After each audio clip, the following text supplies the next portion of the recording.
যদি কোনো ব্যক্তির, কোনো আসামির যদি কোনো পাস্ট ইনসিডেন্টস থাকে, ওর কোনো ক্রিমিনালিটি থাকে, ওর যদি কোনো কেসে আগে কোনো অ্যারেস্ট হয়ে থাকে, তাহলে আমরা কিন্তু সুমোটো অ্যাকশন নেওয়া যেতে পারে। কিন্তু একটা পাড়ার মধ্যে কোনো কেস নেই, কোনো অ্যান্টিসিডেন্টস নেই, ক্রিমিনাল অ্যান্টিসিডেন্টস, আমরা কিন্তু সুমোটো কাউকে আমরা কিন্তু এইভাবে অ্যারেস্ট করতে পারি না। সুতরাং there is a course of action, আমরা ইনভেস্টিগেশন করি। কমপ্লেন্ট যদি আমরা না পাই, ওনারা থানায় এসেছিলেন, এটা অন রেকর্ড আছে, থানায় ওনাকে বলা হয়েছিল আপনারা যদি কোনো অভিযোগ থাকে, আপনি যেটা বললেন মদ্যপান হয় ওখানে, ওখানে ওরা অবজেকশন করেছিল, প্রতিবাদ করেছিল। আমরা কিন্তু এরকম কোনো খবর পাইনি।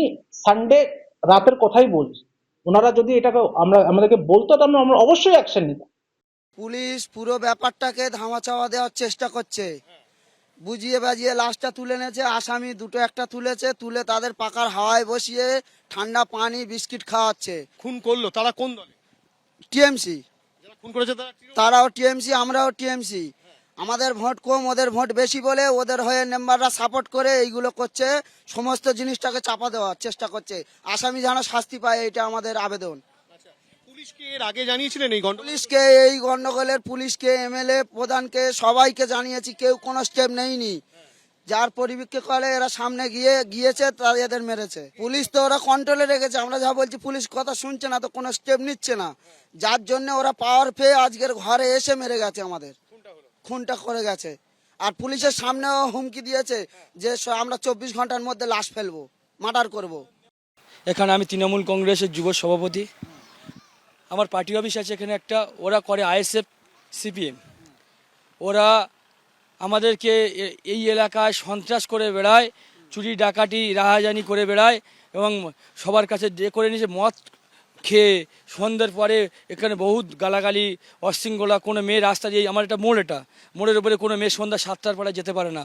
আমরা তাদের প্রতিবাদ করা থেকে আমাদেরকে মারধর করা হলে আমরা প্রশাসনকে জানাই। প্রশাসন আসার পরে কিছুটা নিয়ন্ত্রণে আসে। সাইম খান হচ্ছে সুরাটে কাজে ছিল, উনি কাজের ছেলে, সুরাটে কাজে ছিল। কাজে এসে সকালে এসে উনি বাড়ির বাইরে চা খেতে বেরিয়েছে। বেরোনোর পরে হঠাৎ মারার উদ্দেশ্য হচ্ছে, আমরা প্রতিবাদ করেছিলাম, আমাদেরকে মারার উদ্দেশ্য। এবং আমাদের ভাই সায়েম হয়, আমাদের ভাই সায়েম হওয়ার কারণে সায়েমকে খুন করে আমাদেরকে না পেয়ে। ওদের আসর কতদিন ধরে বসছে? ওই 1 মাস পুরো কন্টিনিউ 1 মাস। জানে? হ্যাঁ হ্যাঁ হ্যাঁ, পুলিশ জানে? জানানো হয়েছে। পুলিশ কোনো ব্যবস্থা নেই? না না না, কেউ কোনো ব্যবস্থা নিয়েনি। কার্যকলাপ চলে? হ্যাঁ হ্যাঁ, ওরা ওই মদ খেয়ে আসে, রাত্রেবেলা উল্টো পাল্টা করে, হ্যাঁ গালাগালি, হ্যাঁ নাম ধরে কেউ গেলে তাকে মানে বিরক্ত করা। আমরা কেউ ছিলাম না, সিরাজ আর আলমগীর ছিল। ওরা দুজন আটকা দিতে গেলে যে এখানে বসে মদ ফদ খাওয়া যাবে না, তাহলে তোরা যদি উল্টো পাল্টা করিস তাহলে আমরা এমএলএ সাহেবকে জানিয়ে তোদের নামে কেস করে দেবো বললে, ওদের দুজনকে ধরে মারধর করে, সিরাজকে মেরে মাথা ফাটিয়ে দেয়, আলমগীরে মেরে নাক মুখ সব ফাটিয়ে দেয়। সঙ্গে সঙ্গে ফের প্রশাসন এলো, এসে বললো ব্যাপারটা আমরা দেখছি, ওদের নামে জিডিভিডি সব কিছু করা হলো। বললো কেস করুন, কালকে সকালবেলা আমরা মিটিয়ে দেবো। পুলিশ উপস্থিত আছে পোলের উপরে, রাত 2টো পর্যন্ত ছিল। ওরা কিন্তু পুলিশের সামনে বলে গিয়েছে যে আমরা কাল সকাল পর্যন্ত আমরা মার্ডার করে দেখিয়ে দেবো। আমার দাদার দোকানে হঠাৎ ওরা মানে 50-60 জন নাকি মেশিন পার্ট এনে, রোয়াট এনেছিল, অস্ত্র ফস্ত্র নিয়ে এসেছিলো। এসে আমার কাকাকে আর আমার মেজদাকে দেখতে পেয়ে মেজদাকে মেরে পুরো মানে একদম মানে মরে যাওয়ার মতো হয়ে গেছে। আর চাচাটা যা মানে এই ছিল, আমার ভাবি, আমার বৌদি মানে তুলতে গিয়েছে, গেলে আমার বৌদির মাথায় আঘাত করেছে।